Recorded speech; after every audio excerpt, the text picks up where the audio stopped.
Bien, alors bonjour à toutes et à tous. Je vais tout d'abord donner la parole à Melville pour la question du tutorat. Oui, donc vous savez peut-être qu'en L3, des tutorats sont organisés pour chacune de vos matières. En théorie linguistique, c'est moi qui suis responsable. C'est le mardi de 19h à 20h en F51. Si vous voulez retrouver les horaires, ils sont affichés à l'UFR. Donc n'hésitez pas. Le but, c'est que vous ayez un cadre propice au travail et puis qu'on puisse vous donner des conseils. La plupart des tuteurs sont étudiants en master. Voilà, donc n'hésitez pas. Bonne journée. D'accord, bah c'était rapide finalement. Merci. Donc si vous avez besoin de moi de précision pour les étudiants, vous n'hésitez pas. D'accord, merci beaucoup, au revoir. Alors, je saisis l'occasion pour répondre à une question qui vient de m'être posée par une étudiante au sujet de l'examen. Alors, normalement, donc comme je l'ai expliqué, tout cela est enregistré dans le premier cours. Vous savez que les cours sont enregistrés et sont en ligne. Vous n'étiez peut-être pas présente au premier cours, mais j'ai tout expliqué bien clairement au premier cours. J'ai même montré le sujet de l'examen, etc. Donc, pour l'examen, vous avez un contrôle continu en travaux dirigés. Vous avez normalement 2 notes dans les travaux dirigés par semestre. Enfin, là, du coup, comme le cours ne dure qu'un semestre, vous avez donc 2 notes organisées par l'enseignante du TD. Et puis, en janvier, il y a un partiel avec des questions qui portent sur le CM et des questions qui portent sur le TD. Et donc, à part si vous êtes dans une situation particulière, vous devez à la fois avoir les notes du TD et les notes du partiel à la fin. Le partiel, j'avais montré le sujet d'examen de l'année dernière ou il y a 2 ans, je ne me souviens plus. Souvenez-vous, il y a des questions sur le cours magistral sur 10 points et des questions sur le TD sur 10 points. Donc ça, c'est la situation normale prévue par la maquette. Maintenant, il est possible, compte tenu de la situation de l'épidémie, il est possible que l'université estime qu'il y a très peu de chances pour qu'on puisse tenir les examens en janvier normalement, c'est-à-dire qu'on mette tous les étudiants dans des grandes salles pour faire passer les examens. Donc il est possible, mais je dis bien seulement il est possible, parce que pour l'instant nous n'avons aucune information, il est possible qu'on bascule toutes les évaluations au contrôle continu. Parce que le contrôle continu, du coup, ça n'oblige pas à mettre tout le monde dans des grandes salles en même temps.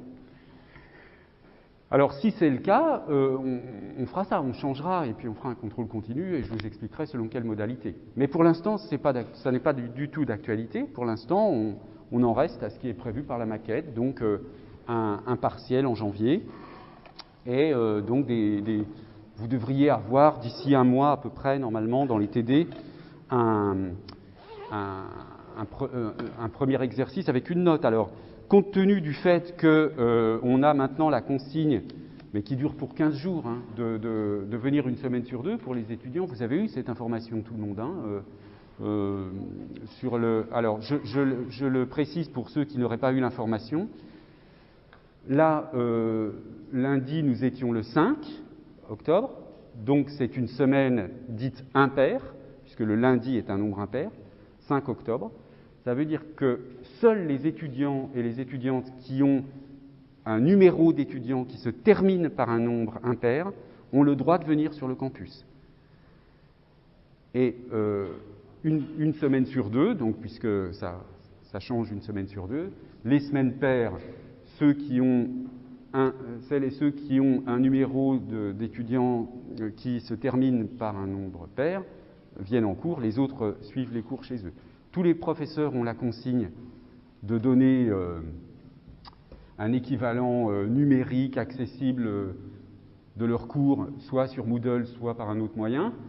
Bon, je vous l'avais dit, pour ce cours-là, ça ne pose aucun problème, puisque de toute façon, j'enregistre tout le temps. Donc, il n'y a vraiment pas du tout de difficulté. Et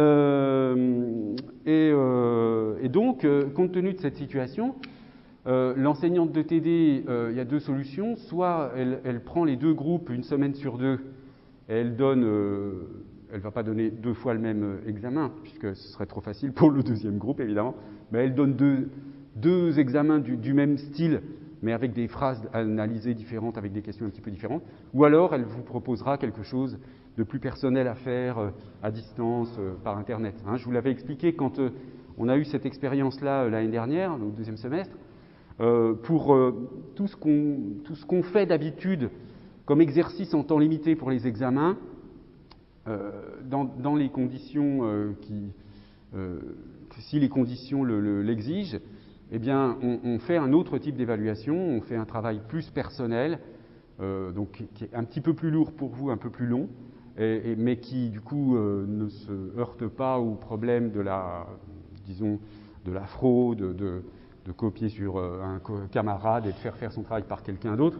Donc voilà, on imagine d'autres types d'évaluations si nécessaire. Mais pour l'instant, encore une fois, on en reste. Les professeurs, pour l'instant, n'ont pas d'autre consigne que de considérer que tout fonctionne au niveau des examens comme les maquettes le prévoient. Mais il faut s'attendre à ce que peut-être ça puisse changer. Hein. Dans cette situation, de toute façon, vous savez, aussi bien les professeurs que les étudiants, il faut qu'on fasse preuve d'une grande souplesse. Hein. Il faut qu'on fasse preuve d'une grande souplesse. On est obligé de s'adapter à ce qui se passe et de changer éventuellement nos pratiques si cela est exigé. Alors, est-ce qu'il y a d'autres questions, d'autres préoccupations que vous auriez sur ce cours ou sur d'autres problèmes dans la licence? Non, ça va? Est-ce que, par curiosité, est-ce qu'on vous contrôle vos cartes à l'entrée? Est-ce qu'on vérifie si vous... Oui?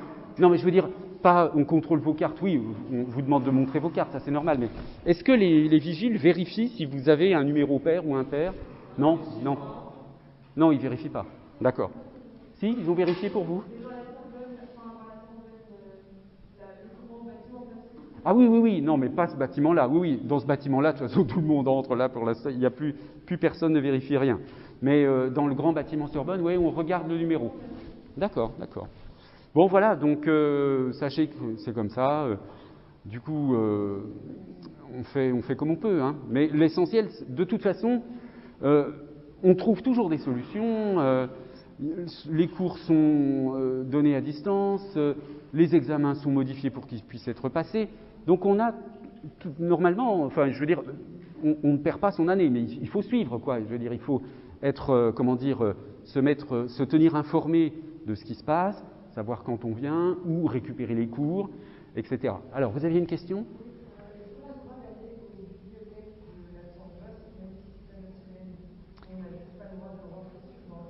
Ah, alors là, je ne peux pas vous répondre là. Regardez sur le site de la faculté de lettres. C'est indiqué sur le site de la faculté de lettres. Hein. Mais j'ai lu un message à ce sujet qui vient de la présidence de Sorbonne Université, mais j'avoue que pour les bibliothèques, j'ai oublié quelle était la consigne. Mais vous aurez à coup sûr l'information sur le site de la faculté des lettres. Oui ? Vous parlez de quel cours? Oui, alors les cours seront soit sur Moodle, soit ailleurs, c'est le professeur qui indiquera. Mais tous les professeurs ont la consigne de mettre leurs cours à distance. Donc, parce que si vous voulez, cette histoire d'assister une semaine sur 2 au cours, en fait, il y a 2 solutions. Soit le professeur... il répète le même cours 2 semaines qui se suivent. Alors, je ne sais pas si certains collègues vont faire ça, mais en principe, ce n'est pas comme ça que moi j'ai compris la chose. Hein. Normalement, on fait cours normalement, on avance, hein, mais simplement, une semaine sur 2, on donne soit les documents, soit les enregistrements, pour que l'étudiant, quand il revient, il a suivi la semaine à laquelle il n'a pas assisté en présence. Donc, ça veut dire qu'il ne faut surtout pas hésiter à poser des questions au professeur la semaine que vous avez manqué quand vous revenez en cours. S'il y a des choses que vous n'avez pas comprises en écoutant les documents, lisant les documents, etc., bien sûr, pendant que vous êtes là, vous posez votre batterie de questions pour être sûr d'avoir bien compris les documents reçus. Et là, normalement, ça avance. Normalement, ça ne devrait poser aucun problème. Hein, Ça peut très bien marcher. Vous voyez, 1 semaine sur 2, c'est impossible de perdre pied. Parce que, voilà, vous retrouvez votre professeur tous les 15 jours, donc normalement, ça fonctionne bien. Hein. Pas d'autres questions?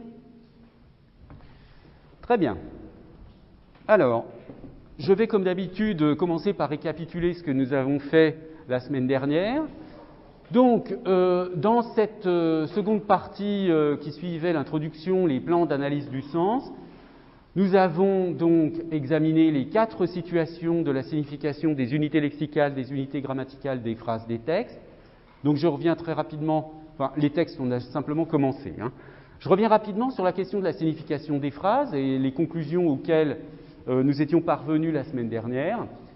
Donc, sur la question du sens de la phrase, le premier point que j'ai expliqué, et qui est évidemment le point central, c'est la question de la compositionnalité. Hein. Normalement, si j'ose dire, très souvent, une phrase, le sens d'une phrase, n'est que la résultante du sens des unités qui la composent. Si vous connaissez le sens des mots, si vous connaissez la syntaxe de la langue considérée et s'il n'y a pas de bizarrerie syntaxique, vous comprenez la phrase par compositionnalité. Bon, donc, a priori, à ce niveau-là, ça ne pose pas tellement de problèmes. Hein. À la limite, ce serait presque proche. Vous voyez, si on considère ce phénomène comme un phénomène purement syntaxique, vous voyez, l'agencement des mots dans une phrase, c'est un phénomène syntaxique grammatical, d'accord ? Donc à ce niveau-là, on est presque comme dans le cas des mots grammaticaux, il n'y a pas de problème de compréhension de la phrase. Si vous comprenez les mots, vous comprenez la phrase, obligatoirement. Il n'y a pas de problème de compréhension de la phrase. Bon, mais ça, c'est une vision totalement idéale, supposant que la compositionnalité résout toutes les questions de compréhension. Or, ça n'est pas le cas pour diverses raisons. D'une part, parce que il y a, et ça j'y reviendrai plus en détail en vous montrant des tests qui permettent de mesurer cela, il y a des expressions qui ne sont pas compositionnelles, hein, des expressions figées, des phraséologismes, des expressions toutes faites, comme on dit parfois aussi. Bon, on avait vu, par exemple, se retourner dans sa tombe, être un cordon bleu pour dire être un cuisinier, organiser une table ronde au sens d'une réunion. Vous voyez, si je dis j'organise une table ronde, le sens de table ronde ne s'obtient pas à partir du sens de table et du sens de ronde. À partir du sens de table et du sens de ronde, je ne peux pas deviner que table ronde signifie réunion dans ce cas-là. Donc la compositionnalité ne marche pas tout le temps.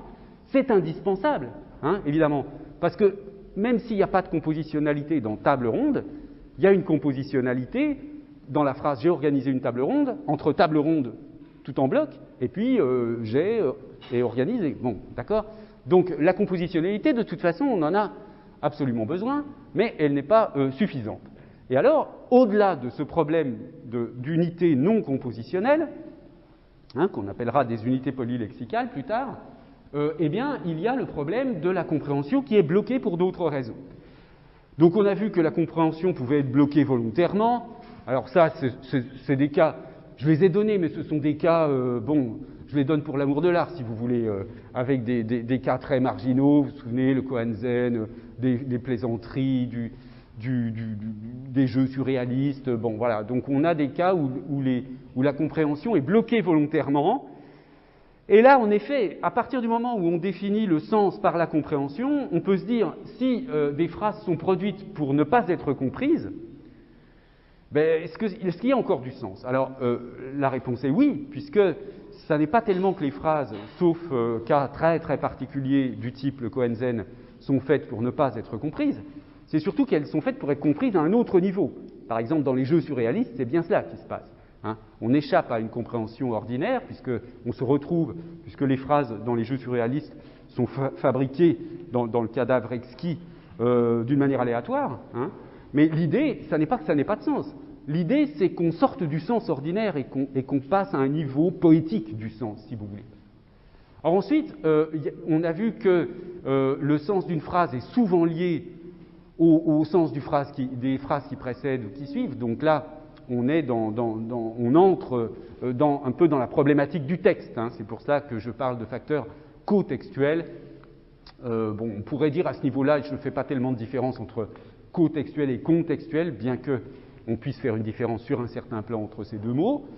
Ensuite, on a vu que beaucoup de problèmes de compréhension de la phrase relèvent de l'implicite, c'est-à-dire qu'il faut que le récepteur ait des connaissances au-delà de ce qu'il y a dans la phrase, hein. Soit qu'il ait des connaissances culturelles implicites, comme pour les catégorisations proverbiales, ou qu'il ait une idée des intentions du locuteur, comme par exemple, si vous voulez, quand on prend les exemples de phrases de Lacan qu'on avait vus ou de Blanchot, si vous avez une connaissance de l'œuvre un peu, quand je dis les intentions du locuteur, ce ne sont pas forcément les intentions dans un sens extrêmement limité comme on l'entend d'habitude, par exemple en linguistique énonciative.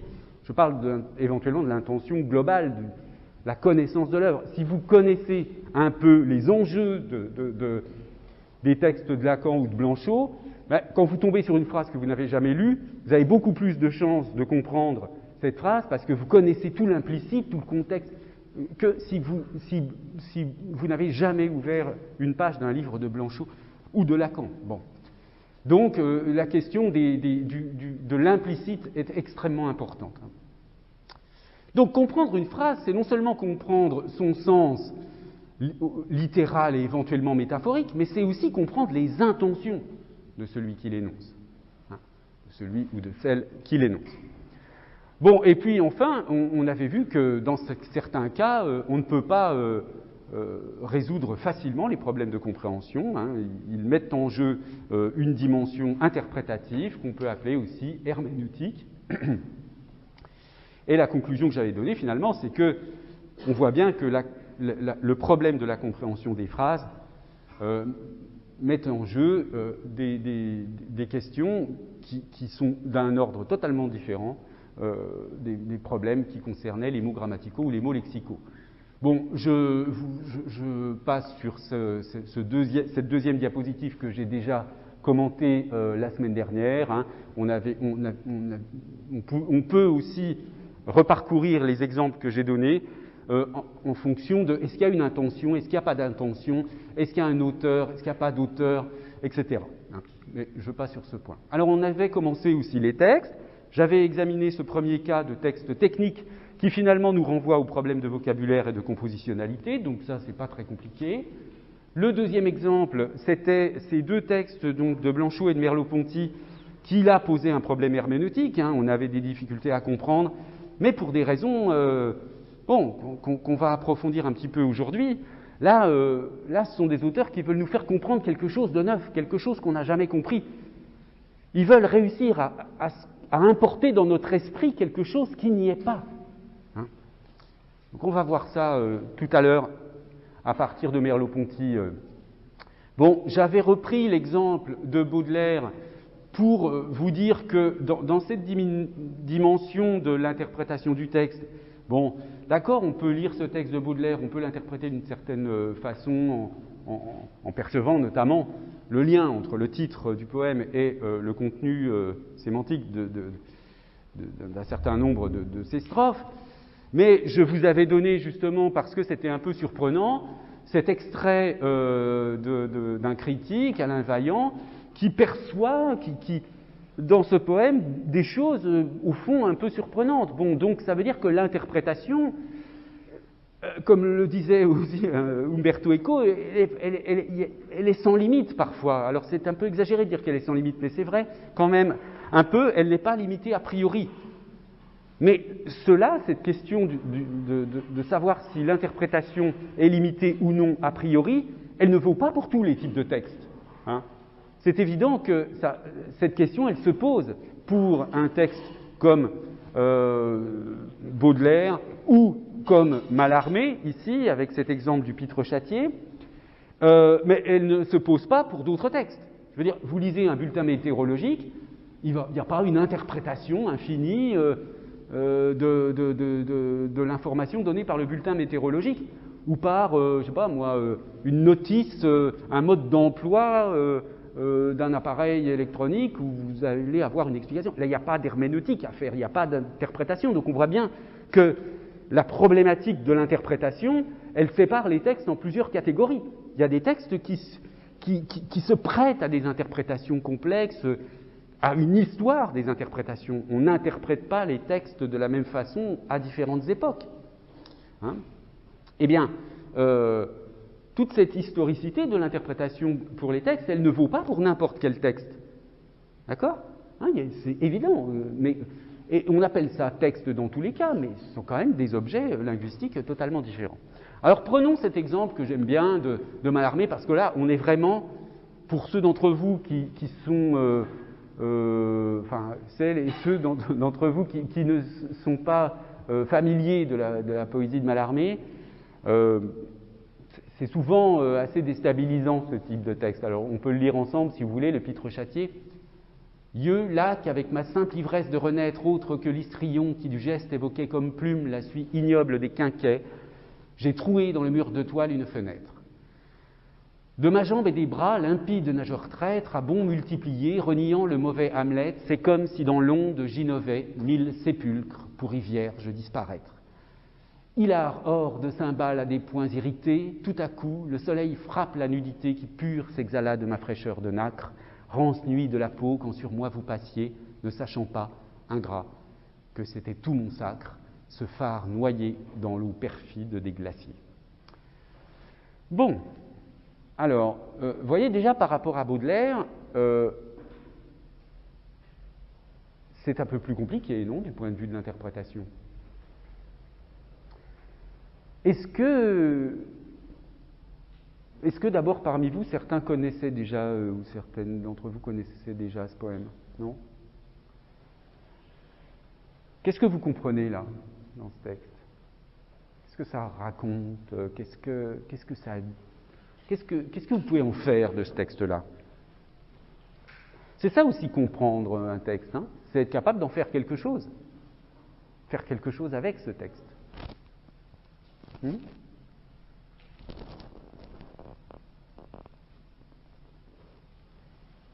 Oui?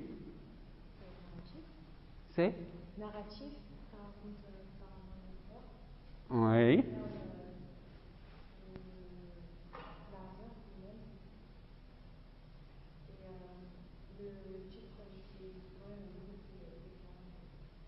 Oui, alors j'oubliais, merci, donc vous voyez une dimension narrative et avec un titre éclairant, le Pitre Châtier, hein, voilà, on reconnaît peut-être le mauvais Hamlet, hein, le Pitre, le mauvais Hamlet, il y a quand même quelque chose, il y a quelques points de repère quand même, malgré l'hermétisme volontaire du texte. J'oubliais de dire qu'il y a tout de même dans ce texte quelques mots anciens, un petit peu compliqués, hein, sans doute les quinquets, sont comme des lampes, si vous voulez. Qu'est-ce qu'il y a encore comme l'histrion, bon, c'est un mauvais acteur. Bon, voilà, il y a quelques mots comme ça, un petit peu compliqués. Bon, alors, la question ici, c'est pas qu'on ne va pas forcément... vous voyez, avec un texte poétique, on ne peut pas le résumer, raconter l'histoire comme on le ferait avec un roman. Hein, on ne peut pas faire un abstract, on ne peut pas faire un résumé d'un poème. Hein. Mais c'est intéressant de dire ça, parce qu'on peut résumer toutes sortes de textes, mais il y a des textes qu'on ne peut pas résumer. On peut les présenter, on peut dire un peu voilà, à quelle esthétique ils appartiennent éventuellement, mais on ne peut pas les résumer. Là, c'est impossible de résumer cela, hein, enfin, je veux dire, a priori. Bon, ce qu'on peut, encore une fois, hein, je vous donne ces textes comme de simples exemples pour mon argumentation. Le but n'est pas d'analyser le texte en détail, mais pour que vous compreniez quand même un petit peu l'idée. Vous voyez qu'on a cette idée de renaître là, hein, et puis on a limpide nageur traître, un nageur, hein, la présence de l'élément de l'eau et un personnage qui va comme se purifier dans l'eau. Hein, on a donc ce personnage qui va dans l'eau pour et qui à l'occasion perd donc où est-ce que perd son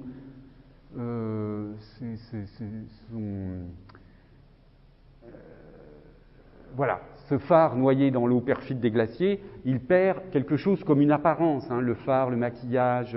En allant dans l'eau, on a l'impression que ce personnage va se purifier, perdre quelque chose comme une espèce d'apparence pour autrui, idée qu'évoque aussi la notion d'histrion, mauvais acteur, le pitre, celui qui fait le guignol, etc. Hein, bon, donc on a un petit peu cette idée qui parcourt le poème. Et puis par ailleurs, on a ce passage-là, « Hilar hors de cymbales à des points irrités ». Et sur ce vers, je voudrais vous montrer ce commentaire de Paul Bénichou, qui est un spécialiste déjà un petit peu ancien de Mallarmé, mais qui a joué un rôle important dans la réception de Mallarmé et dans le commentaire, l'analyse de Mallarmé. Alors voici ce qu'il dit.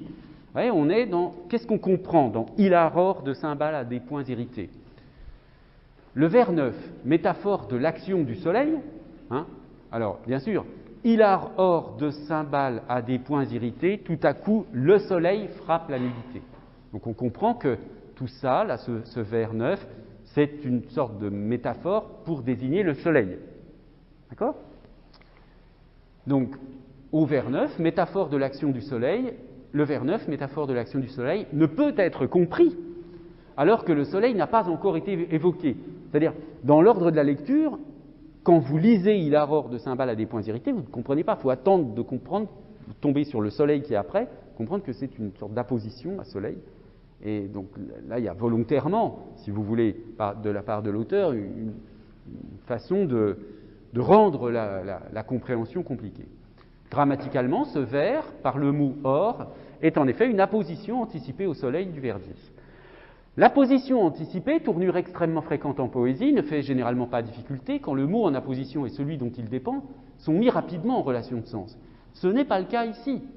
Or, j'aurais dû mettre des italiques ici, hein. Or, ça veut dire le mot or, ne se détache pas suffisamment pour que nous percevions, sitôt que paraît soleil, le mot soleil, la relation de ce mot avec lui.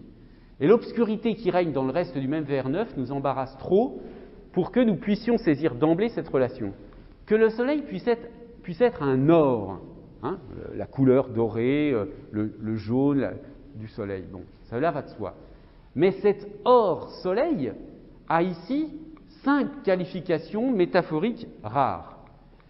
Il est hilar, comme on dit que la lumière rit ici agressivement, c'est un or de cymbales, expression qui sans doute rapproche par la couleur le cuivre des cymbales, donc de l'or du soleil, mais qui surtout, sous ce prétexte, établit une parenté entre l'éclat du soleil et un bruit fracassant ou menaçant, car le soleil cymbale est irrité. Une telle condensation de matière métaphorique demande évidemment, pour être comprise, plus d'une lecture. Donc vous voyez, il y a cette invention poétique de dire, pour un soleil éclatant et agressif, hilar hors de cymbales à des points irrités. C'est-à-dire, on imagine quoi quand on entend ça ? On imagine des cymbales, les points irrités, puisque des cymbales, on les tient avec les poings, hein, et on les frappe pour faire un bruit comme éclatant. Donc il y a tout un mélange de caractérisation, la forme ronde des cymbales, une sorte de synesthésie entre ce bruit et cette chaleur agressive du soleil. Enfin bref, passons, vous commencez à comprendre sans doute, hilar hors de cymbales, et puis hilar, parce qu'il y a aussi là un jeu sur les sonorités, hein, hilar hors. Ce serait trop long de tout déployer, mais vous voyez qu'ici on a une façon de parler du soleil qui est, qu'il faut reconstruire la signification.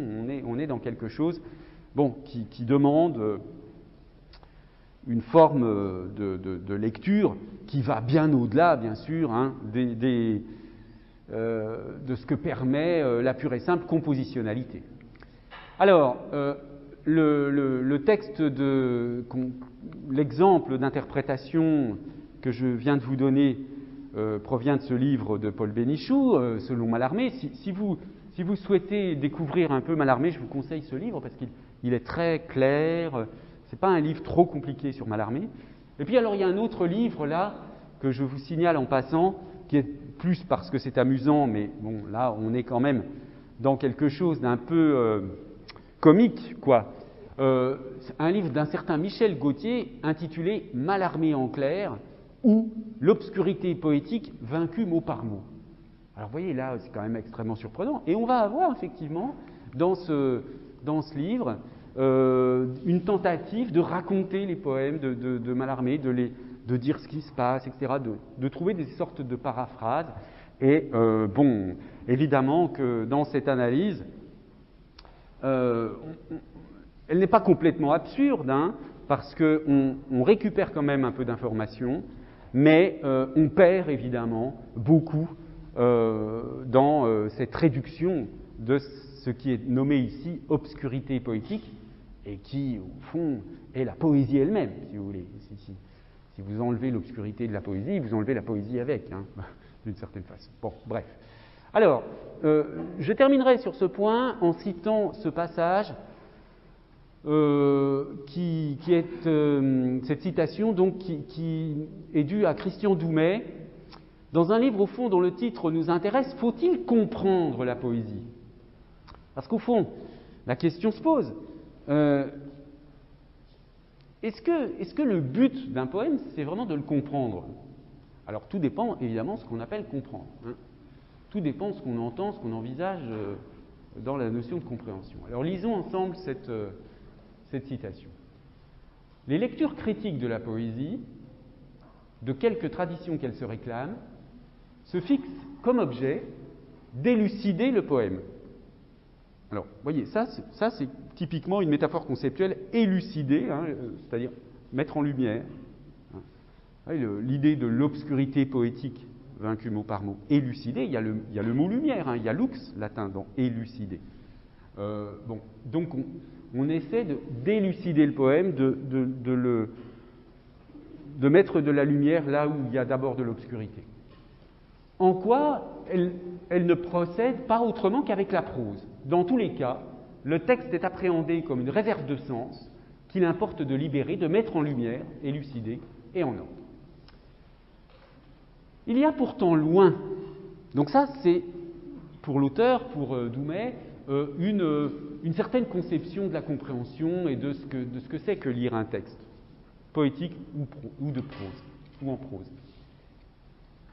Il y a pourtant loin de nos pratiques de lecture prosaïques à celles que nous inspire le poème. Donc là, la thèse, c'est de dire il y a une différence entre ces deux types de textes, du point de vue de la compréhension et du point de vue de ce qu'on peut attendre de la compréhension. Ici, une incertitude majeure quant au sens, donc dans le cas de la poésie, hein, ici, c'est-à-dire dans le poème, une incertitude majeure quant au statut du sens nous interdit de prétendre tout bonnement à comprendre. Alors vous voyez que comprendre est mis ici entre guillemets, donc ça présuppose que c'est une certaine idée de la compréhension qui est en jeu ici. C'est d'autre chose qu'il s'agit, en quoi réside d'ailleurs, nous le savons bien, la jouissance particulière de l'expérience poétique. Le livre part de ce constat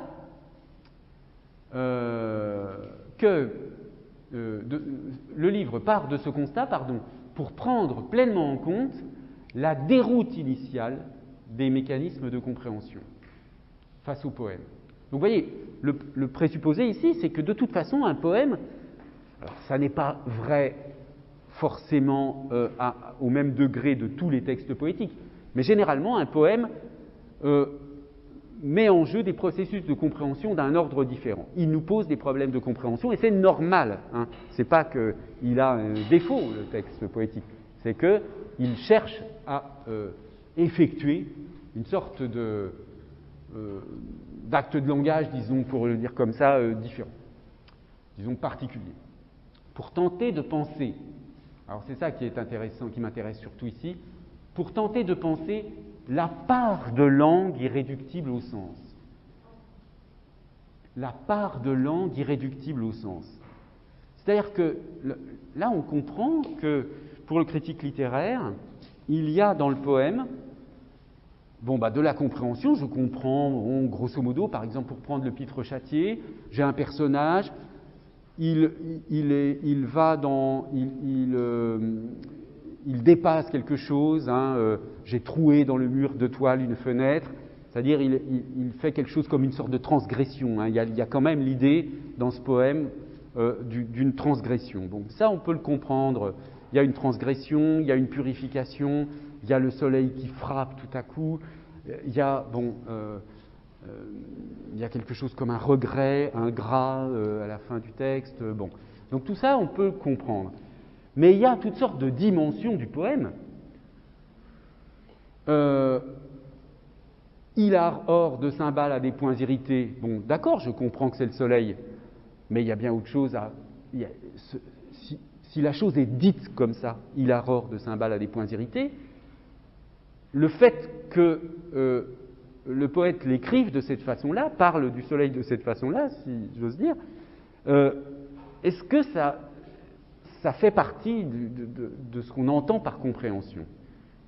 Alors peut-être pas, en tout cas, ça ne fait pas partie du sens, dans un sens, disons, ordinaire, et c'est pour cette raison que Doumet parle ici de la part de langue irréductible au sens. Pour s'attacher enfin à cette perte essentielle des repères sémantiques, linguistiques et référentiels, donc vous voyez, il y a quand même la volonté que, dans le texte poétique, qu'il se passe quelque chose du point de vue de la langue, qu'on secoue un petit peu la langue pour qu'elle cesse de parler dans sa routine habituelle, hein, comme un bulletin météorologique ou comme un article de journaliste, c'est-à-dire, voilà, dans une transparence totale. Il y a une volonté d'échapper à une transparence linguistique dans le texte poétique. Pour s'attacher enfin donc à cette perte essentielle des repères sémantiques, linguistiques et référentiels qui se nomme étrangeté. Donc il y a une sorte d'étrangeté naturelle du texte poétique. Un tel concept ne peut, dans son ampleur philosophique, esthétique, psychanalytique, que restituer le poème à la croisée des savoirs, où une humanité de plus en plus éloignée des grandes cosmologies qui lui rendaient jadis le monde lisible, puis les formes modernes de son étonnement. Bon, passons sur cette fin. Donc vous voyez que ce qui est intéressant ici, donc pour moi, c'est cette notion qu'avec le texte poétique, il se passe quelque chose du point de vue de la compréhension qui va un peu au-delà du sens, hein, au-delà de quelque chose qu'on peut paraphraser, décrire en termes de sens. Parce qu'il y a des impressions, des émotions. Il arrore de cymbales à des points irrités, c'est fait pas seulement pour être compris, c'est fait pour qu'on ressente quelque chose. D'accord ? C'est pas juste une compréhension purement intellectuelle, c'est pour qu'on ressente quelque chose. Ce qui fait partie, hein, je l'avais dit au tout début, des sens du mot comprendre. Hein ? Est-ce que tu me comprends ? Voilà, il y a cette dimension empathique. Donc, qu'est-ce qu'on peut conclure de toutes ces situations dans lesquelles on ne comprend pas un texte? Alors, on a vu qu'il y avait le rôle du contexte, de l'intertextualité, c'est-à-dire le lien des textes les uns avec les autres. Oui, pardon, j'y avais une question. Oui.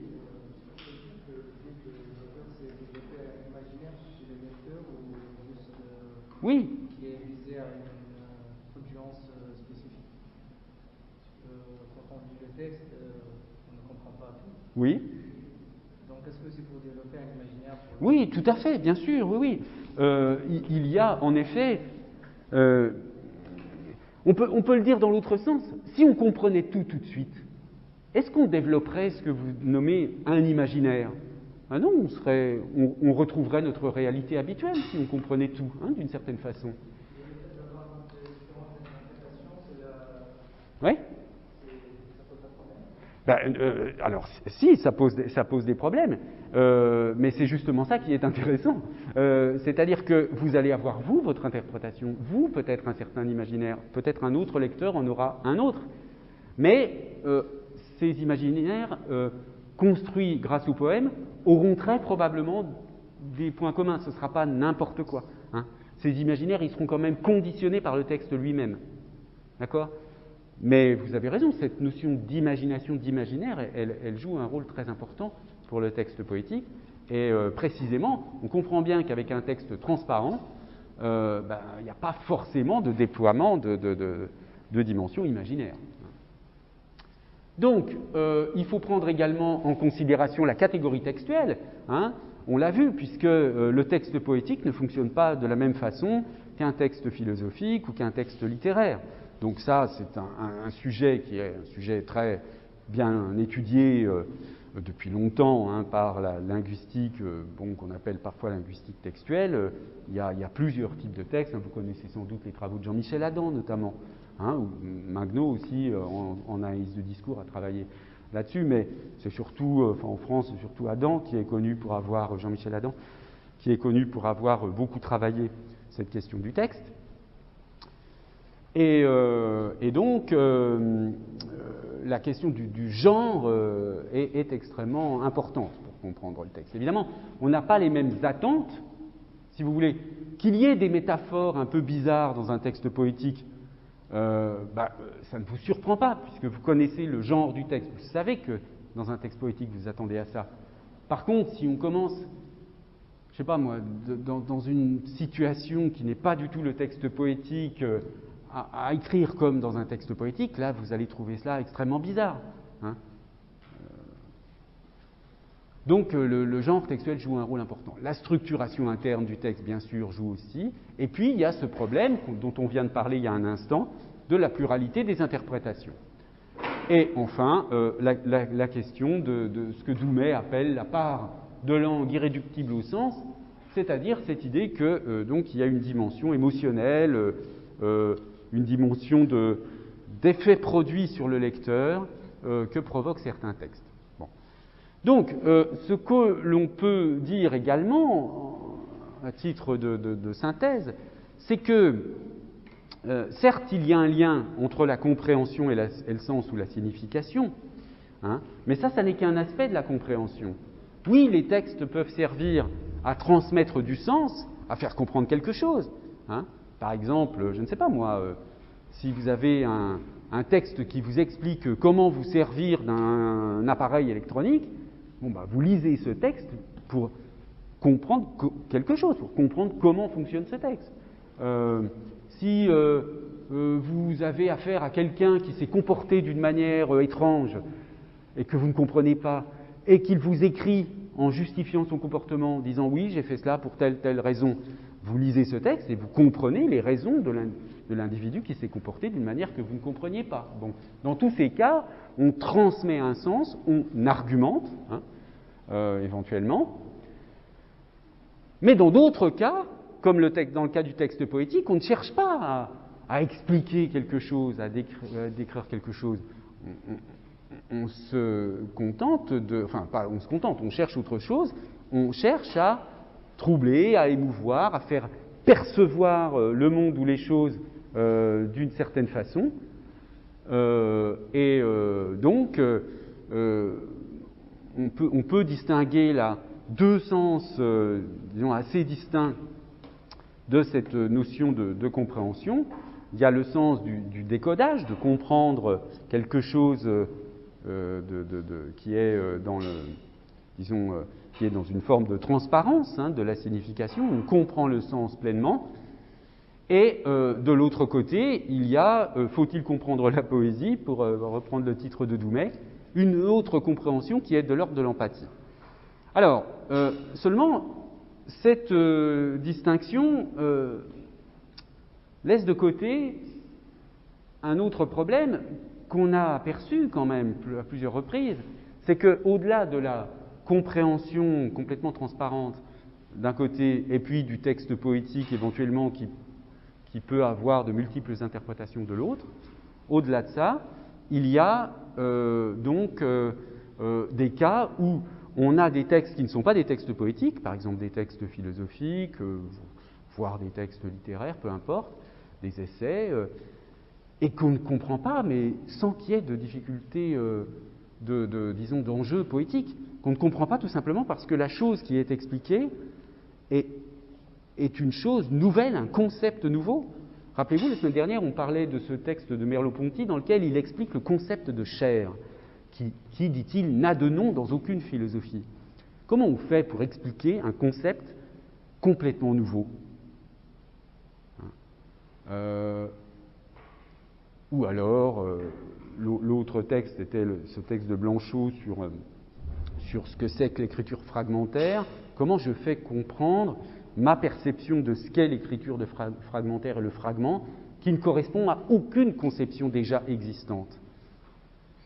Bon, alors là, on a besoin d'un autre sens de la compréhension, et on va l'éclairer, cet autre aspect de la compréhension, à partir de Merleau-Ponty et de Ricoeur, d'abord Merleau-Ponty et ensuite Ricoeur, qui ont quand même essayé de théoriser et de comprendre ces notions-là. Alors, est-ce que vous avez des questions sur ces différents points, avant qu'on aille plus loin? Peut-être, même bien que on fera à ce moment-là la pause maintenant, et puis je préfère reprendre, parce que là, ce sera un peu long, plutôt que m'interrompre en plein milieu de l'explication sur ces notions issues de Merleau-Ponty et de Ricoeur. Pas de questions? Très bien. Bon, alors écoutez, on fait une pause de 10 minutes, comme d'habitude, et on se retrouve après pour la suite du cours. Bien, alors, nous allons reprendre. Donc je vais adopter un point de vue, vous allez voir, qui va être encore un petit peu général, théorique, etc. Mais rassurez-vous, très vite, on va retomber ensuite sur des choses plus concrètes, plus faciles à appréhender. Mais là, on va faire un petit pas de côté, si vous voulez, plutôt du côté de la philosophie, avec Ricoeur, Merleau-Ponty, qui sont des philosophes, qui se sont évidemment beaucoup interrogés sur la question du langage, qui sont beaucoup intéressés au langage, mais ce sont malgré tout des philosophes, donc qui ont des façons d'écrire les choses qui sont très différentes de celles des linguistes. Mais sur cette question, disons, du sens, de la compréhension, comment est-ce qu'on peut envisager ces notions de sens, de signification, etc., ça me paraît extrêmement intéressant. Alors, je vais d'abord vous expliquer la distinction entre parole parlante et parole parlée chez Merleau-Ponty. Donc Merleau-Ponty, c'est un philosophe français, vous voyez, né en 1908, mort en 1961, qui est l'un des grands introducteurs de la phénoménologie en France, avec Sartre notamment. Alors, voici ce qu'il écrit dans un livre posthume qui s'appelle La prose du monde, qui a été, réalisé par Claude Lefort. Il distingue la parole parlée de la parole parlante, et la parole parlée, qu'il appelle aussi l'algorithme parfois, il la définit comme étant un rapport sans équivoque des significations dérivées avec les significations primitives, et de celles-ci avec des signes par eux-mêmes insignifiants. Alors qu'est-ce que ça signifie?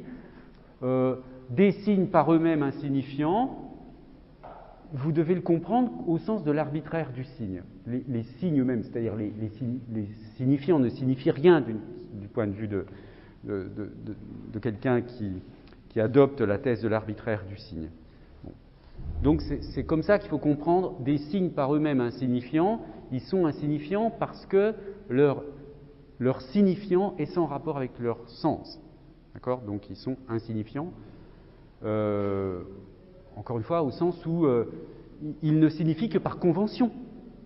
Je veux dire, le mot table, par lui-même, ne signifie pas par lui-même. Par lui-même, il est insignifiant. Il signifie parce que on a décidé que ce son table servait à désigner ces objets qu'on appelle des tables. D'accord? C'est dans ce sens-là qu'on doit comprendre signes par eux-mêmes insignifiants. Et alors, l'idée des significations dérivées avec par rapport à des significations primitives, ça, normalement, vous devriez pouvoir comprendre tout seul, vous-même, disons, à partir de ce que j'ai expliqué précédemment. Est-ce que vous voyez avec quoi c'est en relation, cette notion? Avec la notion de compositionnalité. Les significations dérivées par rapport aux significations primitives. Les significations primitives, c'est la signification des mots, et les significations dérivées, c'est la signification de la combinaison des mots qui permet de dériver des significations à partir des significations primitives des mots. Bon. Alors, comment fonctionne cette parole parlée en tant qu'expression? On s'exprime, on veut dire quelque chose. La seule vertu, donc je cite là, la seule vertu mais décisive de l'expression est alors de remplacer les allusions confuses que chacune de nos pensées fait à toutes les autres par des actes de signification dont nous soyons vraiment responsables, parce que l'exacte portée nous en est connue, de récupérer pour nous la vie de notre pensée et la valeur expressive de l'algorithme est tout entière suspendue au rapport sans équivoque des significations dérivées avec les significations primitives et de celles-ci avec des signes par eux-mêmes insignifiants où la pensée ne trouve que ce qu'elle y a mis. Alors, l'idée ici, vous voyez, c'est cette idée que on a des pensées confuses et quand on les exprime par la parole, elles se fixent. Hein. Les choses cessent d'être des allusions confuses d'une pensée à l'autre. On fixe les choses par la parole, et donc, si on les fixe par une expression qui relève de ce qui est nommé ici l'algorithme, ce sera une expression parfaitement transparente, entièrement dominée, il n'y aura pas de problème de compréhension. Hein. Donc là, la pensée ne trouve que ce qu'elle y a mis. Bon. Je sais pas, ça c'est le langage quotidien. Hein. Dire, vous demandez à quelqu'un, est-ce que tu peux me prêter ton ordinateur ? La personne comprend la phrase et dit oui, non, bon, voilà. Vous exprimez quelque chose qui est complètement transparent, qui est complètement compréhensible, et il n'y a pas de problème de compréhension. Alors dans ce cas-là, comment elle fonctionne cette parole quand on regarde d'un peu plus près ? Dans ce cas-là, il n'y a pas de vertu de la parole. Alors on va voir dans quel sens il l'entend. Il n'y a pas de vertu de la parole. Aucun pouvoir caché en elle. Aucun pouvoir caché en elle, aucun pouvoir caché dans la parole.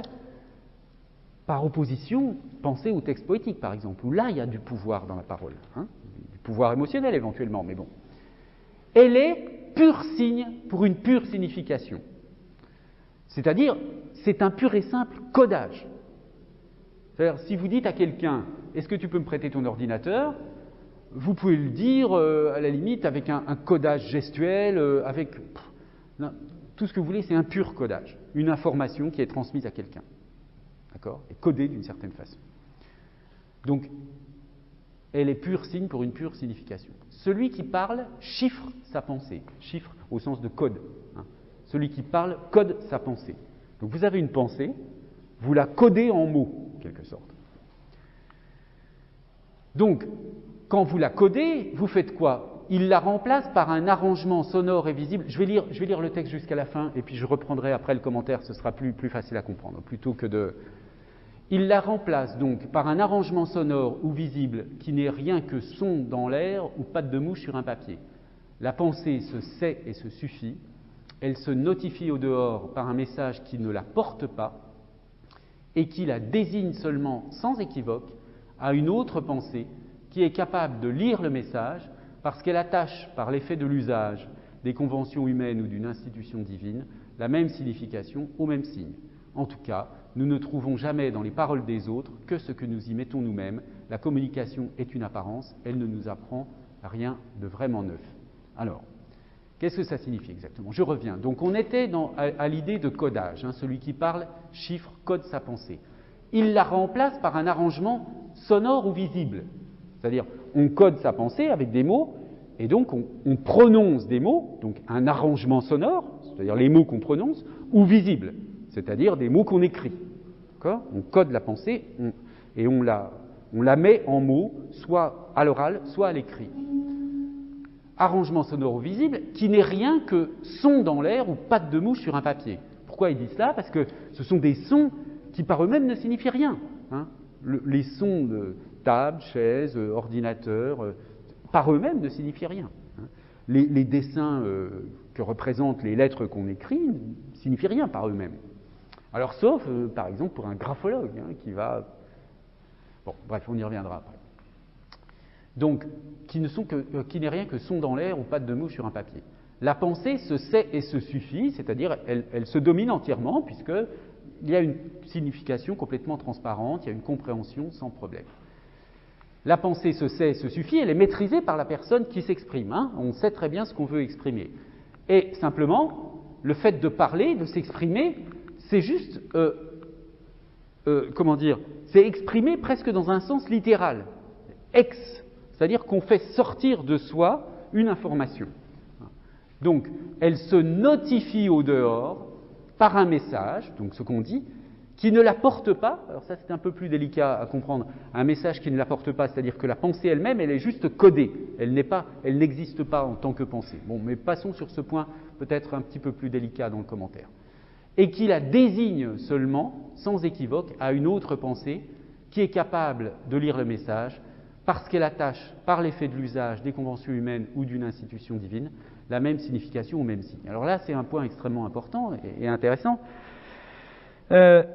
Si vous partez de l'idée, en effet, que les signifiants oraux, c'est-à-dire les sons du langage, ou les signifiants écrits, qui sont donc l'écriture, hein, si vous considérez qu'ils sont un pur codage, ils sont arbitraires par rapport à la signification, il n'y a pas de lien avec la signification.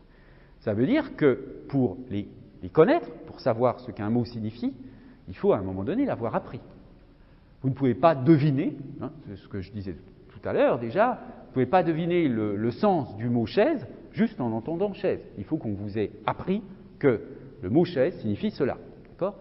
Mais pourquoi il faut qu'on vous l'apprenne ? Précisément parce que c'est une simple convention, c'est un pur codage dans cette perspective. Bon, très bien, c'est un pur codage. Mais alors comment on fait ? Comment ça se passe quand on parle à quelqu'un, quand on s'exprime, quand on dit quelque chose à quelqu'un ? C'est simple. On envoie des sonorités, l'autre...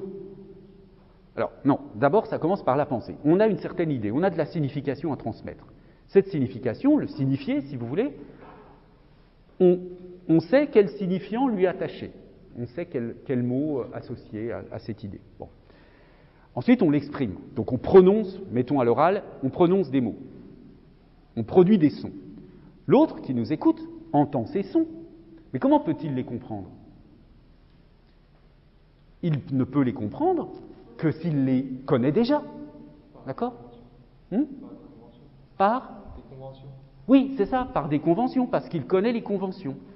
Donc, quand vous écoutez les mots, vous récupérez la pensée, parce que cette pensée, elle est déjà dans votre esprit.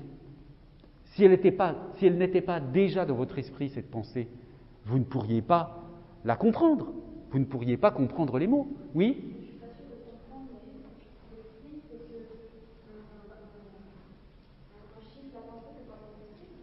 Alors, oui, quand vous parlez à quelqu'un, c'est une théorie de l'expression. Quand vous vous exprimez, que vous parlez à quelqu'un ou que vous écrivez un livre ou un texte, bon, vous codez votre pensée avec des mots.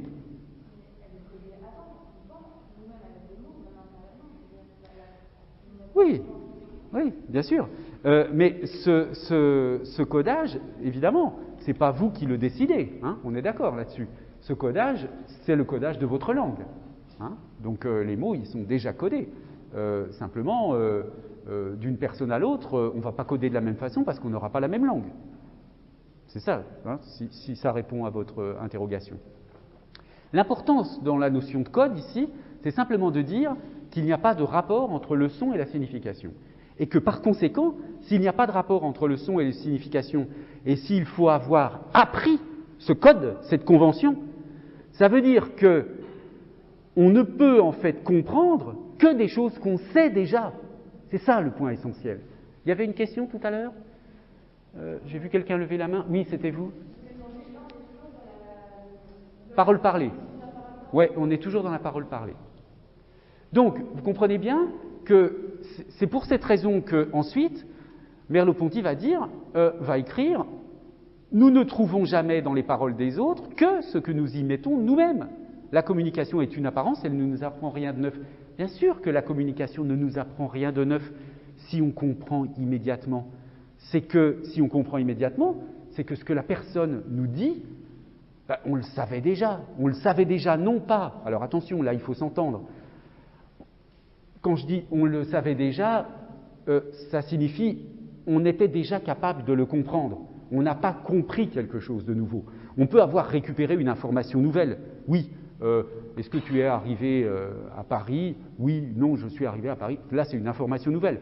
Mais si vous lisez, par exemple, dans la presse que, je ne sais pas moi, il y a eu une inondation dans telle région de France, eh bien, quand vous lisez ce titre ou l'article, vous obtenez une information nouvelle, d'accord? Mais dans votre esprit, il n'y a pas de signification nouvelle qui apparaît. Parce que vous comprenez ce texte, si vous comprenez ce texte, c'est que vous comprenez la signification de tous les éléments qui le composent. Et si vous comprenez la signification de tous les éléments qui le composent, c'est parce que tous ces éléments, vous les aviez déjà dans votre esprit. Vous connaissiez les mots, vous connaissiez les structures de phrases, etc. Donc, le sens dans lequel il faut comprendre la communication est une apparence, elle ne nous apprend vraiment rien de neuf, ça signifie que ça ne nous donne pas de nouvelles significations. Au fond, quand quelqu'un vous parle sur le mode de la parole parlée, il ne fait que réveiller en vous des idées que vous aviez déjà. On vous dit il y a eu une inondation en France la nuit dernière. Bon, vous savez ce que c'est qu'une inondation, vous savez que à ce moment de l'année ça peut arriver. Simplement, on vous dit que ce que vous pouvez concevoir très facilement dans votre esprit, c'est arrivé. Donc, en fait, la communication consiste finalement, dans ce cas-là, à pointer dans votre esprit quelque chose qui est une possibilité. On vous dit juste, voilà, cette possibilité que tu penses, que tu es capable de penser, que tu maîtrises déjà, elle est arrivée. D'accord? Donc, ça veut dire qu'on joue avec des significations déjà possédées. On joue avec des significations qu'on a déjà. Et on les combine dans un sens, dans un autre. Mais ça n'est pas nouveau dans votre esprit. Il n'y a pas de signification nouvelle. Oui? Oui, alors là, la question, c'est donc de dire, il y a ce codage, il y a cette absence de relation, il y a une convention entre sens et signification. Et il y a une convention entre signifiant et signifié qui associe les deux. Hein. Alors, comment dans l'histoire de la philosophie on a expliqué cette convention? Voilà, il y a des explications en termes d'institution divine. C'est parce que voilà. Mais ça peut être de l'usage, des conventions humaines. Voyez. Bon, ça renvoie aux différentes théories sur la relation signifiant-signifié à partir de Platon, hein, le Cratyle, si vous connaissez ce texte, et donc où il y a cette idée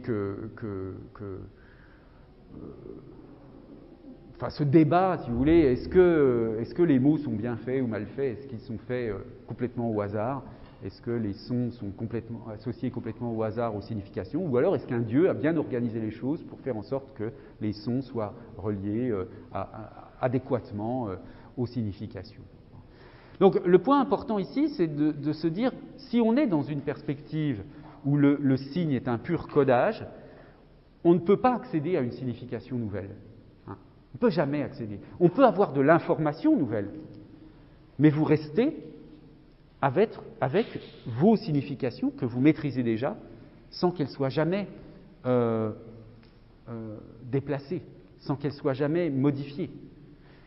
Et c'est ce qui se produit la plupart du temps dans nos échanges linguistiques. Hein. La plupart du temps, lorsque vous parlez avec des gens ou lorsque vous lisez des choses ordinaires, comme, je sais pas, lire la presse, lire des posts sur des forums, je ne sais quoi, c'est en général de la lecture qui ne pose aucun problème de compréhension. C'est donc de la parole parlée qui ne bouleverse pas du tout votre monde de signification. Et c'est très important parce que la plupart du temps, les gens n'aiment pas du tout qu'on bouleverse leur monde de signification. Ils veulent rester dans les significations qu'ils maîtrisent. Hein. Et donc ça joue un rôle social. C'est-à-dire que si quelqu'un vous parle d'une façon que vous ne comprenez pas, en général, il est perçu comme un autre, comme un étranger, comme quelqu'un qui n'est pas dans votre monde. Et vous ne parlez qu'avec les gens qui partagent votre univers de signification et dans lequel vous vous sentez bien parce qu'il y a une dimension, disons, sociale, communautaire de cette signification dominée. Dernière citation sur la parole parlée qui donc confirme tout cela. Après tout, Je comprends ce qu'on me dit parce que je sais par avance le sens des mots qu'on m'adresse. Et enfin, je ne comprends que ce que je savais déjà. Je ne me pose d'autres problèmes que ceux que je veux résoudre. Deux sujets pensants, fermés sur leur signification, entre eux des messages qui circulent mais qui ne portent rien et sont seulement occasion pour chacun de faire attention à ce qu'il savait déjà, ce que je vous disais tout à l'heure. L'autre nous dit, tiens, pointe dans ton esprit l'idée que, voilà, une inondation a eu lieu. Finalement, quand l'un parle et que l'autre écoute, des pensées qui se reproduisent l'une l'autre, mais à leur insu et sans jamais s'affronter. Oui, comme le dit Paulhan, alors c'est un auteur, Jean Paulhan, qui est l'auteur d'un ouvrage extrêmement intéressant, d'où vient cette citation, un ouvrage qui s'appelle « Les fleurs de Tarbes », mais je passe parce que je n'ai pas le temps de commenter cela. Cette théorie commune du langage aurait pour conséquence que tout se passa à la fin entre eux comme s'il n'y avait pas eu langage. Pourquoi comme s'il n'y avait pas eu langage? Parce qu'au fond, c'est comme si on passait d'une pensée à une autre pensée, d'une pure signification à une autre pure signification. Pourquoi? Parce que, en fait, qu'est-ce qu'on a fait? Il y a de la signification dans l'esprit de quelqu'un. Il code cette signification. Via le codage, un autre récupère la signification. Donc le codage, on s'en moque complètement. Ça peut être codé d'une façon ou d'une autre, on s'en moque complètement. Ce qui compte, c'est qu'il y a une signification qui soit passée d'un esprit à un autre.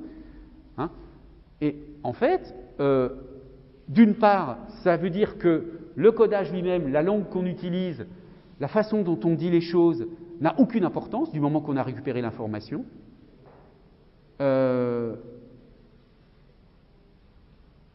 Et puis d'autre part, ça signifie aussi que chacun reste enfermé dans son monde de signification. Et que simplement, on pointe une signification qu'on a déjà ou une autre. Alors, cette parole parlée, comme je le disais, elle correspond assez bien, disons, à certains aspects de la parole quotidienne, ordinaire. C'est aussi la parole purement informative.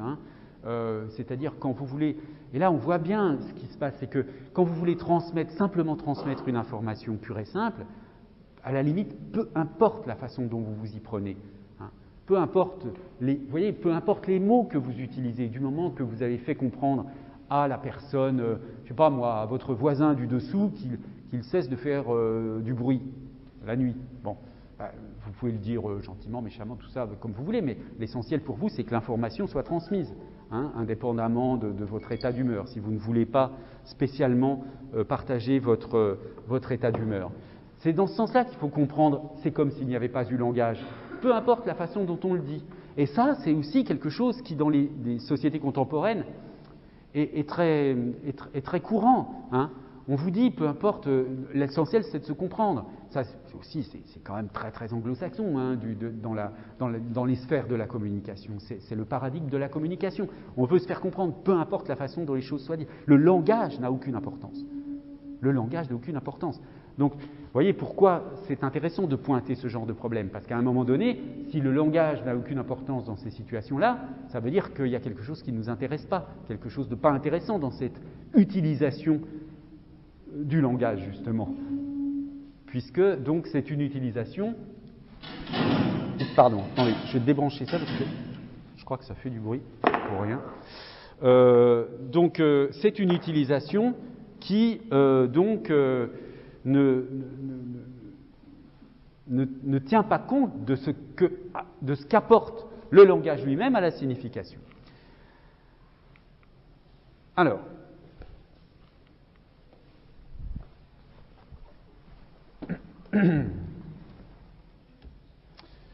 donc, au total, on a donc deux caractéristiques de la parole parlée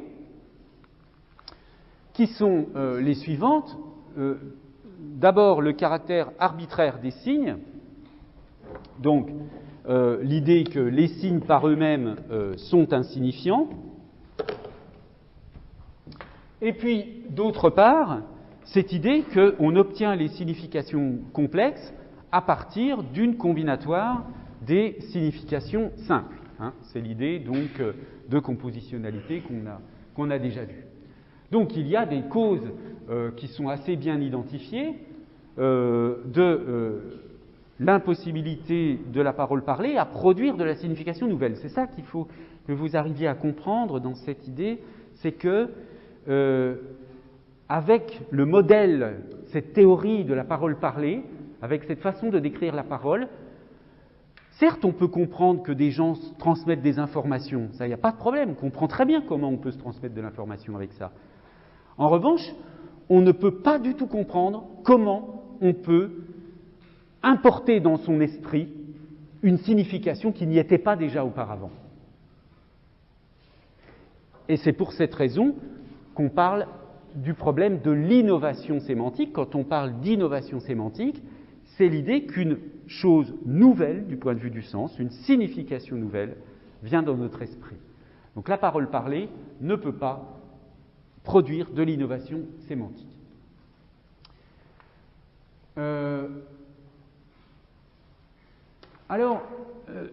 Voyons un peu comment peut fonctionner d'une certaine façon l'autre forme de parole, la parole parlante cette fois-ci. Alors, il s'agit de savoir ici, dans cet extrait, comment on peut comprendre un sens nouveau. Comment, par exemple, un auteur nous permet d'accéder à quelque chose comme un sens neuf. Alors voici ce qu'il dit en parlant d'un exemple qui est donc le roman de Stendhal. Mais le livre ne m'intéresserait pas, mais le livre ne m'intéresserait pas tant s'il ne me parlait de ce que je sais. Donc, je finis de lire et je commente après. Mais le livre ne m'intéresserait pas tant s'il ne me parlait que de ce que je sais. De tout ce que j'apportais, il s'est servi pour m'attirer au-delà. À la faveur de ces signes dont l'auteur et moi sommes convenus, parce que nous parlons la même langue, il m'a fait croire justement que nous étions sur le terrain déjà commun des significations acquises et disponibles. Il s'est installé dans mon monde, puis, insensiblement, il a détourné les signes de leur sens ordinaire et il m'entraîne comme un tourbillon vers cet autre sens que je vais rejoindre. Je sais, avant de lire Stendhal, ce qu'est un coquin, et je peux donc comprendre ce qu'il veut dire quand il écrit que le fiscal Rassi est un coquin. Mais quand le fiscal Rassi commence à vivre, ce n'est plus lui qui est un coquin, c'est le coquin qui est un fiscal Rassi. Alors, comment comprendre ce passage? Donc, vous voyez, on est dans la situation de lire une œuvre littéraire, un texte littéraire, un texte de Stendhal.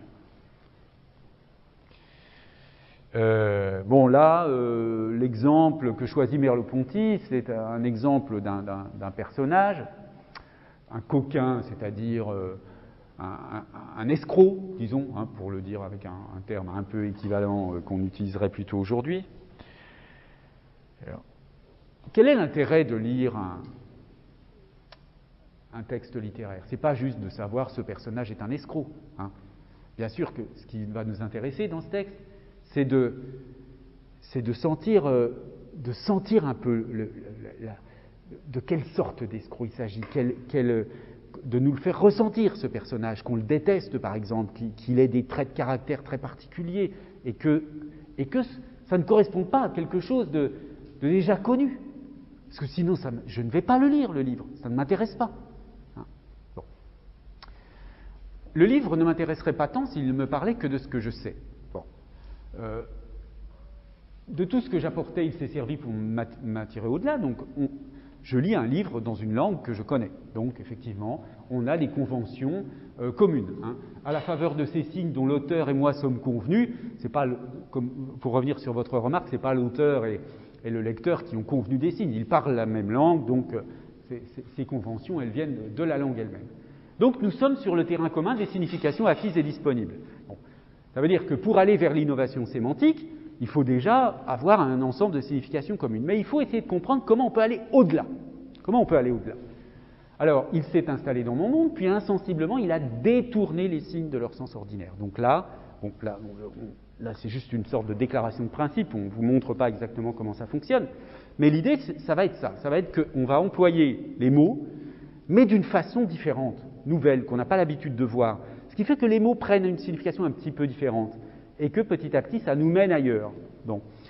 Et là, en l'occurrence, pourquoi il y a cette sorte d'inversion, hein? Pourquoi il y a cette sorte d'inversion qui nous dit je sais ce que c'est qu'un coquin, je peux comprendre ce qu'il dit lorsque le fiscal Rassi est un coquin, et puis inversement, quand le fiscal Rassi commence à vivre, ce n'est plus lui qui est un coquin, c'est le coquin qui est un fiscal Rassi. C'est tout simplement que si l'œuvre littéraire et si le personnage est bien dessiné, s'il y a une sorte de, comment dire, si l'œuvre produit son effet auprès du lecteur, eh bien, tout d'un coup, ce qui n'était qu'un exemple, un exemplaire de la catégorie des escrocs, je lis une histoire et il y a un escroc dans l'histoire. Au début, quand je commence à comprendre que c'est un escroc dans ma lecture, j'ai juste un exemplaire quelconque de la catégorie générale des escrocs. Et puis, ce qui va se produire, si la lecture produit son effet sur moi, c'est que, pour moi, ça va devenir le modèle de l'escroc. Et que, finalement, mon concept d'escroc va être modifié par cette lecture. C'est-à-dire qu'avant de lire, j'avais une idée générale sur ce qu'étaient les escrocs. J'en avais quelques exemples. Mais en lisant ce livre, ça me déplace, ça me fait bouger un peu mon concept. Et tout d'un coup, mon concept d'escroc va être modifié par ce personnage. Oui ?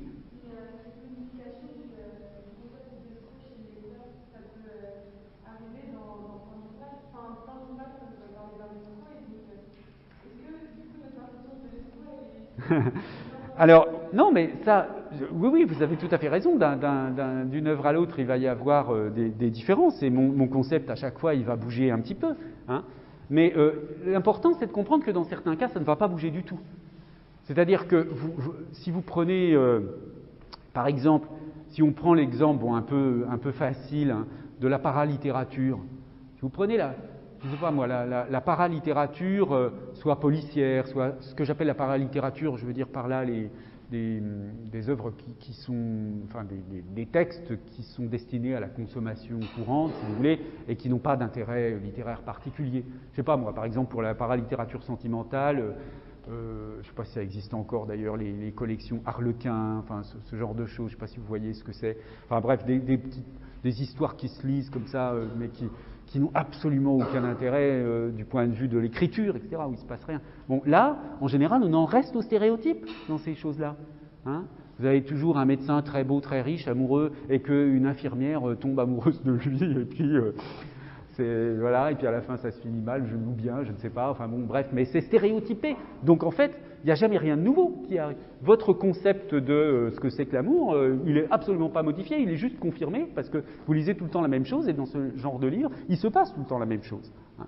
Bon, alors que, mais justement, ce qui se passe chez les auteurs qui inventent quelque chose, bon, les auteurs du patrimoine littéraire,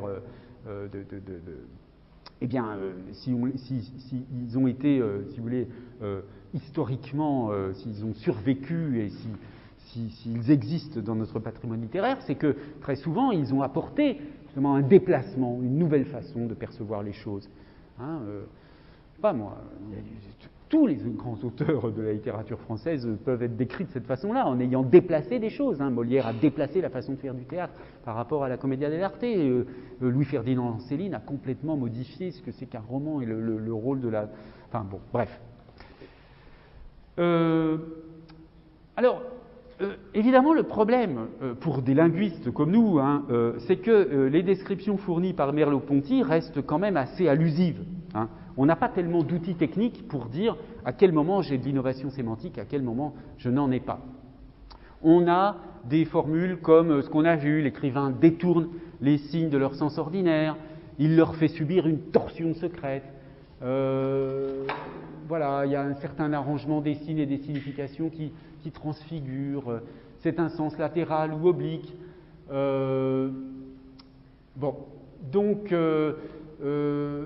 on a certes un accès indirect au sens neuf, mais pour l'instant, au sens nouveau à l'innovation sémantique, mais pour l'instant, on n'a pas de caractérisation très précise de la part du philosophe. Bien. Alors voyons si les choses sont un peu plus précises maintenant chez Ricoeur. Alors, le terme d'innovation, l'expression d'innovation sémantique que j'ai employée vient non pas de Merleau-Ponty, mais de Ricoeur. Paul Ricoeur, qui est décédé finalement il n'y a pas si longtemps, en 2005, qui est était un des plus grands philosophes français, mais qui est mort dans l'indifférence absolument totale. Je veux dire, ça dit un peu quelque chose quand même de la vie intellectuelle en France. Bon, bref, passons. Ricoeur donc introduit cette notion d'innovation sémantique qui n'est pas du tout chez Merleau-Ponty. Chez Merleau-Ponty, on a cette différence parole parlée, parole parlante. La parole parlée, c'est la parole qui ne dit rien de neuf, et la parole parlante, c'est la parole qui va m'apporter quelque chose de nouveau, quelque chose qui va bouleverser mon monde de signification. Ce qui n'est pas facile, je veux dire, aller chercher. Vous voyez, je vous le disais, bon, je l'avais d'ailleurs déjà annoncé, comprendre quelque chose. Est-ce que c'est vraiment comprendre si on comprend immédiatement? Si vous lisez un texte et que tout de suite vous comprenez tout, oui, d'accord, vous avez décodé le texte, vous avez eu une information, mais est-ce qu'il y a eu une signification nouvelle dans votre esprit? Est-ce que vous avez compris quelque chose de nouveau? Ah non. Pour comprendre quelque chose de nouveau, il y a un test très simple, très simple. Vous n'avez rien compris de nouveau si vous avez compris tout de suite. Le seul moyen de comprendre quelque chose de nouveau, c'est d'abord de ne pas comprendre. Il faut d'abord ne pas comprendre. Parce que si vous avez compris tout de suite, c'est que ce n'est pas nouveau pour vous. Donc il faut se réjouir de ne pas comprendre. Parce que quand vous ne comprenez pas quelque chose, vous pouvez vous dire « Ah tiens, je ne comprends pas », bon, à condition que vous sentiez vaguement que c'est à votre portée. « Ah, je ne comprends pas, j'ai peut-être la chance de comprendre quelque chose de neuf, d'importer dans mon esprit quelque chose de différent. » Oui, vous aviez une... Cela concerne la parole parlée et la parole parlante. Si, disons que j'apprends une nouvelle langue et pendant le cours, on me donne la phrase, en fait l'énoncé est dans la langue que j'apprends. Donc je ne comprends pas totalement et après plusieurs gymnastiques cérébraux, j'arrive à comprendre. Est-ce que c'était une parole parlée ou parlante?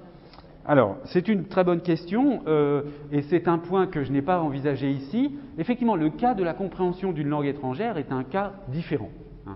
Parce que là, tout ce que j'explique sur parole parlante, parole parlée prend en considération uniquement le fait de comprendre des textes d'une langue qu'on maîtrise déjà. La situation de difficulté de compréhension dans laquelle vous pouvez être dans un moment d'apprentissage d'une langue étrangère, on est au stade des conventions, là. Vous voyez, on est au stade qu'on ne maîtrise pas encore bien les fameuses conventions entre signifiant et signifié, donc ça gêne la compréhension. Mais vous voyez que c'est un autre phénomène, du coup. On peut être dans la parole parlante ou dans la parole parlée, mais c'est en tout cas d'abord un problème de convention, donc a priori plutôt quelque chose qui relève de la parole parlée. Donc, finalement, ce qu'on pourrait dire, c'est qu'on ne comprend vraiment, c'est une formule qu'on peut garder en tête, on ne comprend vraiment que l'incompréhensible. Seul l'incompréhensible, momentané, seule la situation dans laquelle je ne comprends pas, peut me déclencher chez moi un processus où je vais comprendre quelque chose que je n'avais pas compris avant. Sinon, ça n'est pas vraiment de la compréhension, on peut l'appeler du décodage, ou alors c'est de la compréhension dans un sens plus faible.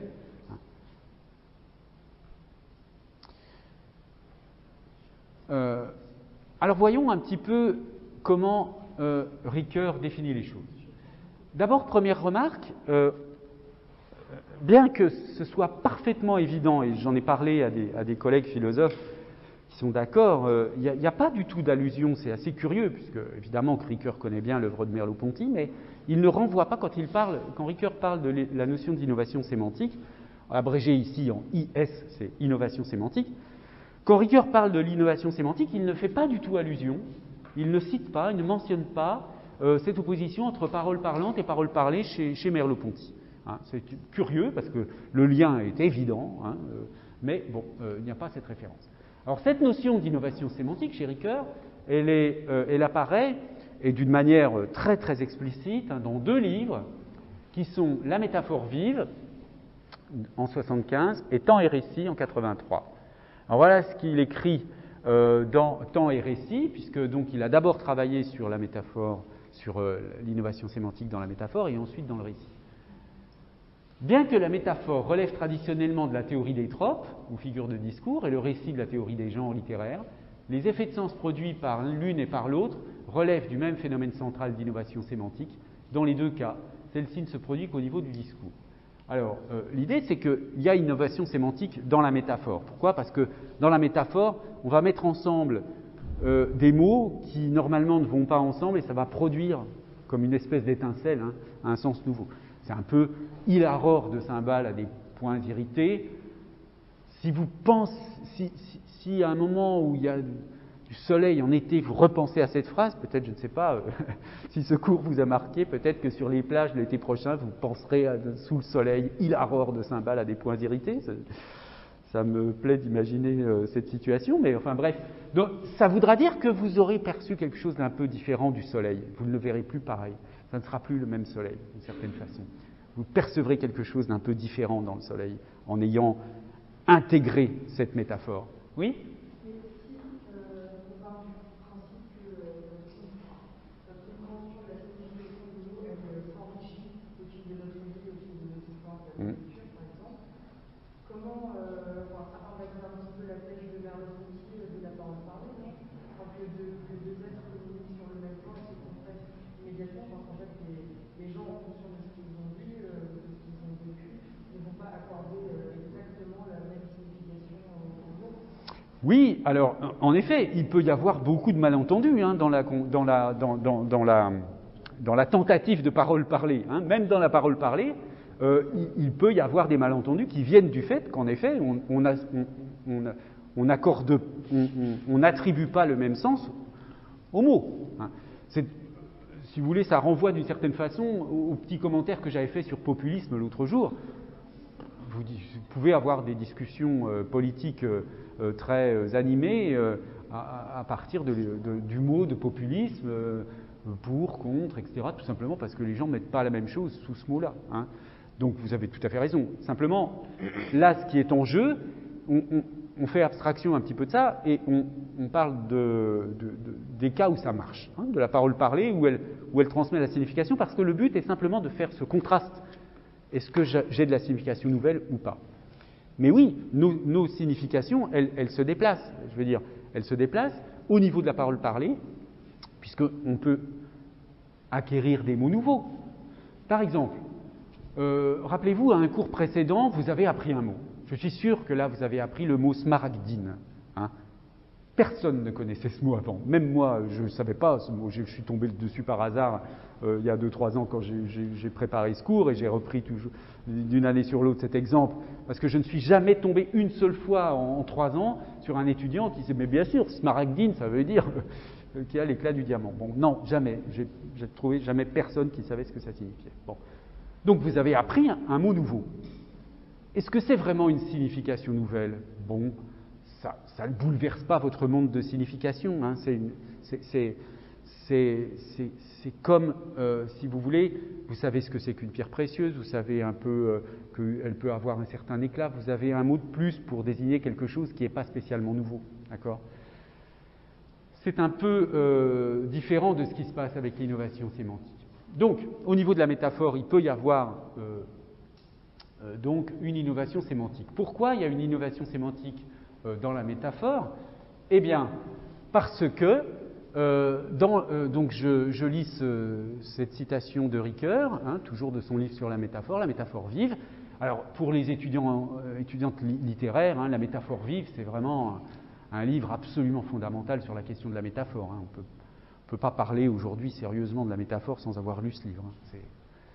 Bon, beaucoup de choses se sont passées depuis, mais c'est une synthèse monumentale. Hein. Ricoeur est connu pour produire des livres qui rassemblent d'une manière extrêmement synthétique et très riche toutes sortes d'informations sur un sujet, quand même, vous doutez, hein, la métaphore, c'est quand même un sujet de préoccupation très ancien, hein, depuis Aristote notamment.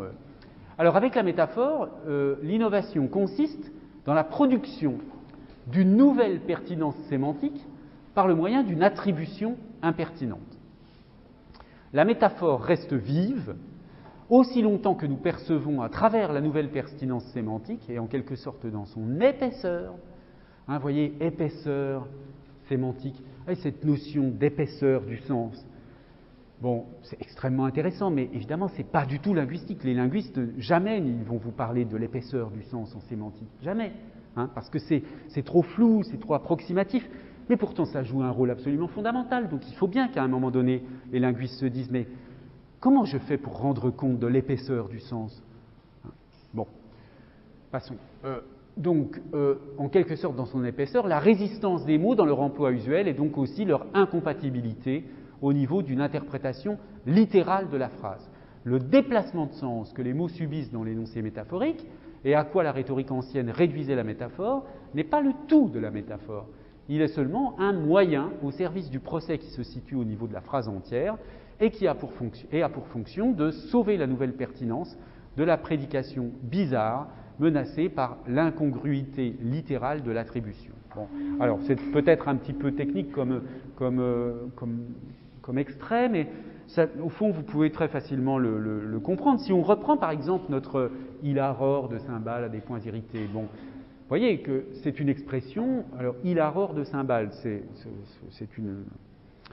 un syntagme dont le noyau est or, hein, un or de cymbales, hilar. Bon, alors, c'est ça l'impertinence sémantique.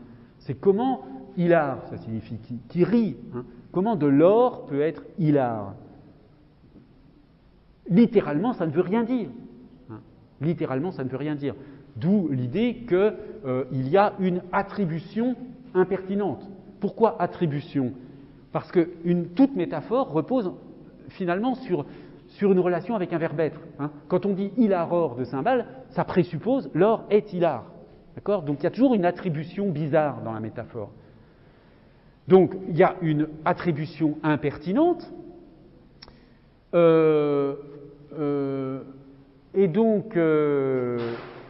donc cette attribution impertinente, elle va devenir, on va finir par la comprendre, elle va s'installer, elle va produire une signification nouvelle. Tant que la métaphore est vive, hein, le titre du livre c'est la métaphore vive, ça signifie qu'il y a des métaphores mortes, usées, éculées, hein, des métaphores qui ne fonctionnent quasiment plus comme métaphores, alors soit parce que ce sont vraiment ce qu'on appelle des catacrèses, c'est-à-dire mais ça c'est encore finalement un phénomène un peu différent. Quand on dit le pied de la chaise, c'est pas une métaphore, hein, les pieds de chaise, le pied de la montagne, bon. Mais il y a des métaphores totalement,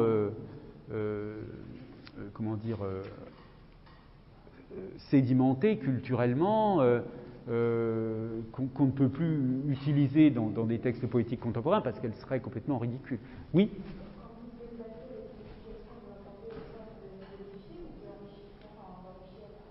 De modifier la signification, c'est-à-dire qu'elle est, si vous voulez, quand vous avez